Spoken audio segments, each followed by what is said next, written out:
دنیا کے دوسرے امیر آدمی وارن بفیٹ سے کسی نے ایک دفعہ پوچھا تھا کہ اگر آپ کسی نئے بزنس مین کو کوئی مشورہ دینا چاہیں تو وہ مشورہ کیا ہوگا؟ تو وارن بفیٹ نے کہا کہ وہ مشورہ یہ ہے کہ آپ صرف اپنے اندر ایک خوبی پیدا کر لیں تو آپ دنیا کے سب سے بڑے بزنس مین ہو سکتے ہیں۔ تو پوچھنے والے نے پوچھا وہ کون سی خوبی ہو سکتی ہے جو ایک بزنس مین اپنے اندر پیدا کرے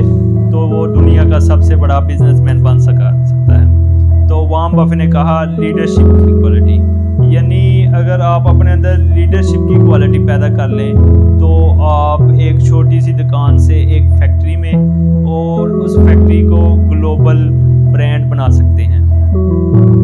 اور اب سوال یہ ہے کہ لیڈرشپ کی کوالٹی پیدا کیسے کی جا سکتی ہے؟ بڑا سمپل سا فارمولا ہے۔ جس طرح ایک لیڈر پوری قوم کو ڈیولپ کرتا ہے، بالکل آپ اسی طرح اپنی فیکٹری اور اپنے برانڈ کو ڈیولپ کرتے ہیں۔ آپ قائد اعظم محمد علی جناح کو دیکھیں، مہاتما گاندھی کو دیکھیں، آپ نیلسن منڈیلا کو دیکھیں، یہ وہ لوگ ہیں جنہوں نے فیکٹریاں نہیں بنائی، جنہوں نے بڑے بزنس نہیں بنائے بلکہ قومیں بنائی۔ تو آپ نے وہی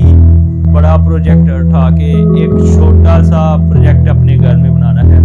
یہ دیکھیں جس طرح درخت ہوتا ہے، ایک بڑا درخت 100 فٹ لمبے درخت، تو آپ 100 فٹ کا درخت نہیں اگا سکتے،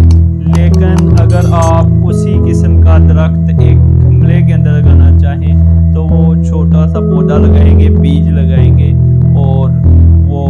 آہستہ آہستہ بڑھے گا، اور پھر ایک ایسا وقت آئے گا کہ وہ گملہ توڑ کے باہر نکل جائے گا، آپ اسے اٹھا کر اسے سین کے اندر لگا دیں گے، پھر وہ اپنا گھیرا اور اپنا قد کاٹ